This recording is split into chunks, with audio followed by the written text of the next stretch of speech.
Tech பாஸ்ன்னு ஒரு பிரச்சனை வந்து பெருசா வந்துச்சு.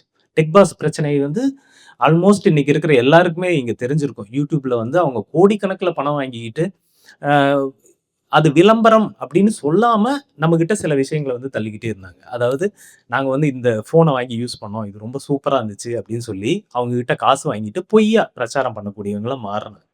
இது ஒரு டெக் பஸ்ஸோட பிரச்சனையா இருக்கல. இன்னைக்கு இருக்கக்கூடிய பெரும்பான்மையான இன்ஃப்ளூயன்சர்ஸ் வந்து இதத்தான் பண்ணக்கூடியவங்களா இருக்காங்க. அவங்க என்ன இப்போ பொட்டேட்டோ ஃபேஸ் அப்படின்னு ஒரு பொண்ணு. அந்த பொண்ணு வந்து ஒரு ஒரு ஐஸ்கிரீம் கடைய பத்தி எழுதுது. ஆனா அந்த ஐஸ்கிரீம் வந்து ரொம்ப மோசமா இருக்கு. நீ வந்து இத சொல்றேன்னா விளம்பரம்னு போட்டுட்டாவது சொல்லு அப்படின்னு கமெண்ட்ஸ்ல வந்து மக்கள்லாம் திட்ட ஆரம்பிக்கிறாங்க. இப்ப இது எல்லாமே எல்லா இன்ஃப்ளூயன்சர்ஸ்க்கும் இந்த விஷயம் ஒரு பிரச்சனையா இன்னைக்கு மாற ஆரம்பிக்குது. ஏன்னா, மக்கள்லாம் ஓரளவுக்கு கொஞ்சம் ஏதோ தெளிவு வந்துருச்சாட்டுருக்கு. அதனால எல்லாரும் என்ன கேட்குறாங்க, "நீ போடுறது விளம்பரம்னா, விளம்பரம்னு சொல்லிட்டாவது பண்ணு. நீ பாட்டுக்கு உன்னுடைய அனுபவம் மாதிரி சொல்லாத." அப்படிங்கிற அந்த இடத்த நோக்கி போயிட்டு இருக்காங்க.